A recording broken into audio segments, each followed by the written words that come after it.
Good morning. Happy Easter, everybody. Yay!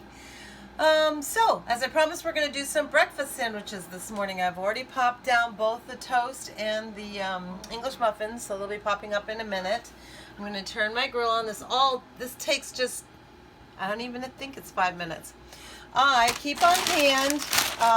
By the way, you don't have to do this with sausage. You can do it with ham. You can do it with bacon. You can do it with anything that you like. Ham and bacon are the other two big ones that I always see everywhere. If you have some leftover from something, especially like you're going to have ham all this week probably, you can make these sandwiches with ham all week long and it'll be so yummy. But I always keep this on hand because of my daycare. It's just one of the stock items at Walmart and they're perfect. So I just take two of them.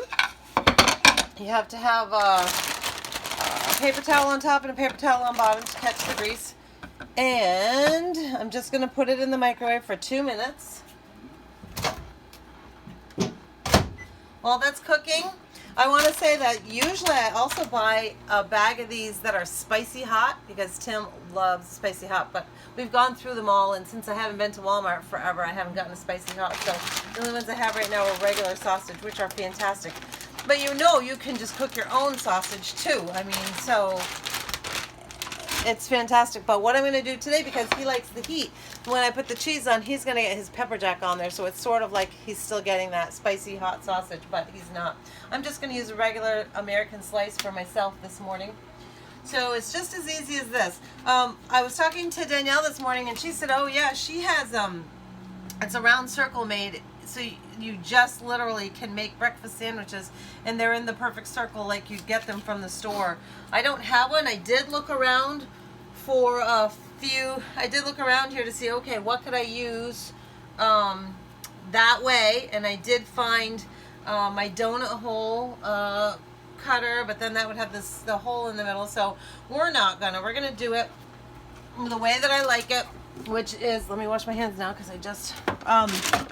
we're going to do it the way I like it, where it's kind of sloppy and flops over the sides. I absolutely love it that way. So my mother-in-law always does this. I've done it more than one way, but she always takes the butter and just kind of puts it around it so there's no sticking on it. And I started doing that just recently, and it really works well, so that's why I was doing that. So here we go.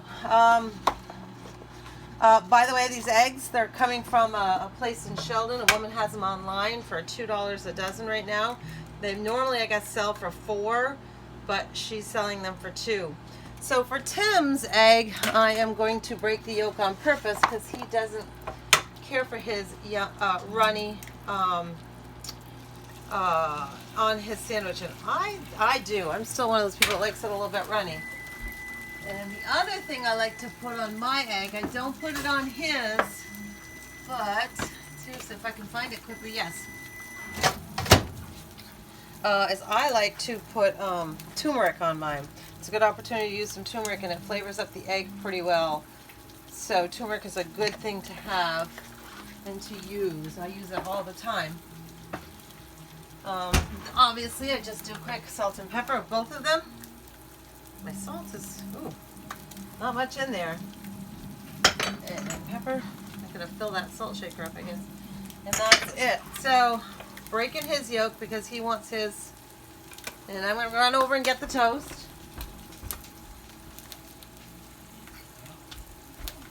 So my toast is done, but his is not yet because I'm taking toast and Tim is taking English muffins, so you can see it both ways.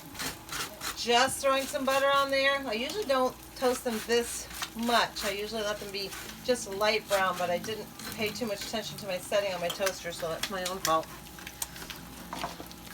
And actually, you can see Tim's isn't really going to be that big because when I poured it, I kind of poured it on purpose as small as I could, where I kind of let mine go because I kind of like mine to go over the sides of my bread. So this only takes a minute to cook an egg up. Everybody knows how to fry an egg, right? So this griddle has been a saving grace for me.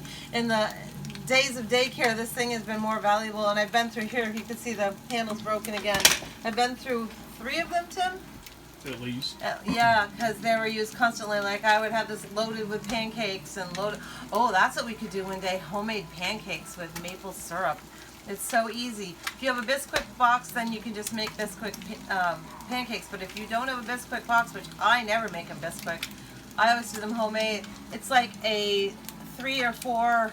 It's a quick, like it doesn't even take 2 minutes to make the batter. It's milk, egg. I was gonna say 3 or 4 ingredient: milk, egg, baking powder, sugar, flour, and a tablespoon of Crisco. That's all the ingredients in it. So one day, if you want, we can make those as well.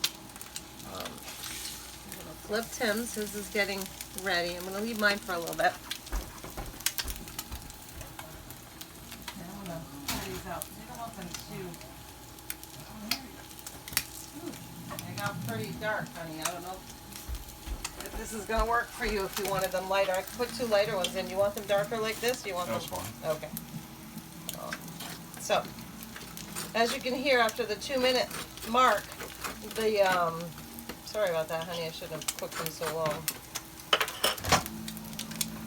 These went off, and literally they are done. And so, I am going to quickly flip mine just a little bit now. So it has a little, see, I've let a little of the yolk get cooked, but not all of it, because I do like some runny. You can see the Tim's, however, is cooked all the way. So his is over here, mine's over here. I'm going to stick mine on there, put his on here. And his egg is ready to be transferred, and look how awesome that is. And a couple of pieces of pepper jack. You just want 1 piece? Okay. And mine's done. So quick and easy to make this. A piece of, oh, come on, get open, pepper jack. There we go. A piece of pepper jack on his. Because he does love the spicy sausage, but I don't have any. And that's it. Now, some people like to put ketchup on it. Now, if you're Perry puts ketchup on everything. Oh, yes, and mine. Thank you for pointing out my cheese I left behind. And that's it. That's how wonderful these are. So, any cheese on hand, again, another one of those things. Any cheese on hand, use it. Eggs, everybody usually has a couple of eggs in there. You can use, I'm just showing you the versatility. I would never normally make it this dark, though. I would make them lighter.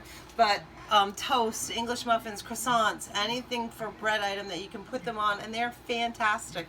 So that's as quick and easy as it is. Before we go, though, I wanted to say one thing. I'm sorry I'm getting so close. We talked about the fact that I bought bananas the other day. It was one of the fruits I purposefully bought so I could make them black and we could have some fun with them. And then I decided, you know, I wanted to make sure people knew that if your bananas go black, put them in the freezer.